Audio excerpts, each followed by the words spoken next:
Commodore, I really must protest. Carefully, Lieutenant.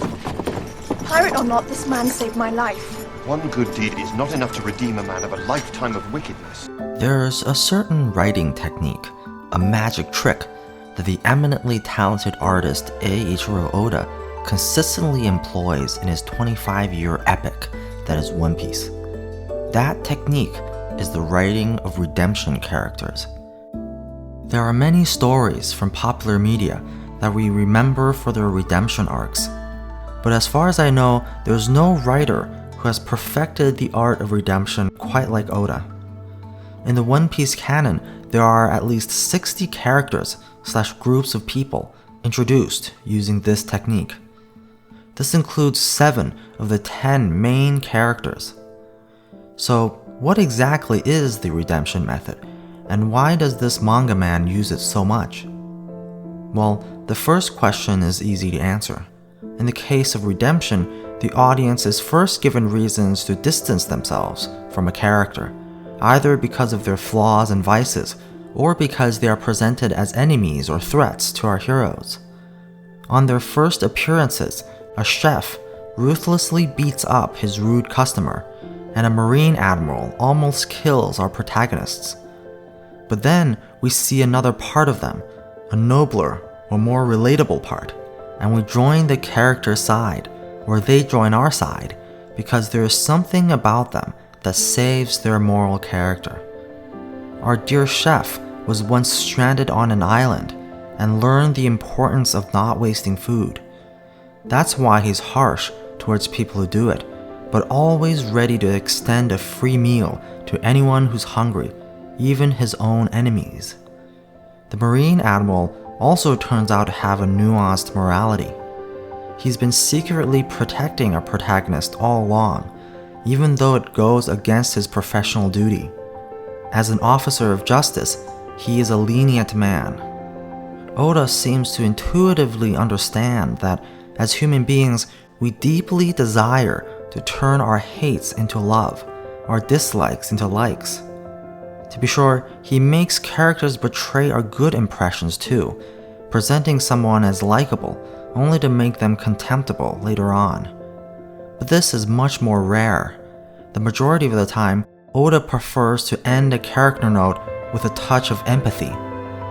To be sure, he is not afraid to stare at human flaws right in the face, and he's unflinching at showing us these character faults. But as soon as we get familiar, he flips the coin. It turns out the human world leans towards redemption the same way the universe leans towards entropy, or at least Oda would have us believe it. But Oda's worldview will not be convincing if he didn't understand how we fundamentally perceive the world. As a writer, he seems to grasp that we don't see the world objectively, we see it in contrasts. The good things are even better when juxtaposed with the bad. Usually, this plays out in the externalized relationship between hero and villain. But Oda places the good and bad in one single character. Take, for example, the character of Usopp. One of the first things we learn about him is that he is a pathological liar, though not a very capable one, and that he's somewhat of a coward. But it turns out Usopp is brave in all the right situations.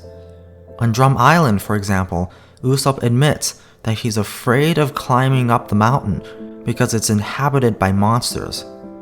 The very next moment, however, he sees an injured man, despite his physical weakness, vowing to take action and save his kingdom from incoming ruin.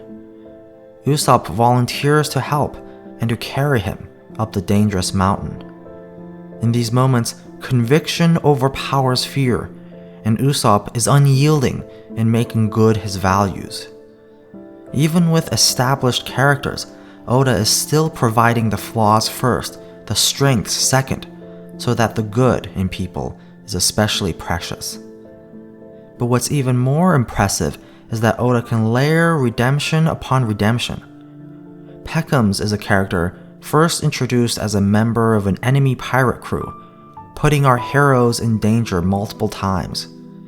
But when he learns that our protagonists saved the lives of his people, he readily puts his antagonism and mission aside so as to pay his debt to the Straw Hats. His familial bond with the Ming tribe is worth more than all else. But because of this, his colleague, the hard-hearted Capone gang Beiji, severely injures our newly found friend Peckham's for defying orders, and then forces one of our heroes to accept a death trap. And yet, in the very next arc, Beiji becomes a useful ally, and we learn that he too has a love for family and a sense of honor. The people that Peckham's and Beiji loves both end up indebted to the Straw Hats, and so both go out of their way to repay with a favor. Here, Oda writes two of the same kind of redemption arc back to back, and one of them leads directly into the other, so that in the end, you can neither hate Peckham's nor Beiji. Now, in some ways, the overuse of redemption arcs can be thought of as a cheap trick. The writer first lowers our expectations for a certain character, who then goes on to exceed them. But there's something deeper at play. First, I think Oda's writing is an argument in favor of empathy above judgment, and he shows that it is better to understand someone deeply than to estimate their character based on sparse information. There's many instances in One Piece, for example, where we first hear a rumor of a character before meeting them. But these rumors can be wildly unreliable. The fact that Jinbei was a comrade of Arlong, for instance, is not indicative at all of his character. I think redemption strikes us so hard because secretly we would all love to find the world a better place than we thought. For those of us in life who have avoided falling under the fangs of cynicism, hope is a default state, even when it's not obvious. Therefore, then, we are always looking for the good in people, though ego would have us put people down. Recognizing someone else's redemption is a moment of true humility because we recognize that our first impressions of them were wrong. And by feeling moved, we admit to ourselves that we were wrong, that we judged too quickly. We acknowledge this in the most honest way that we know, not by thinking, but by feeling. One Piece is essentially a story of optimism, even though it's set in a world filled with tragedy and oppression. It's probably safe to say that Eiichiro Oda is an idealist, a romanticist, a dreamer. But idealism that is all talk can't sway us. So Oda shows us.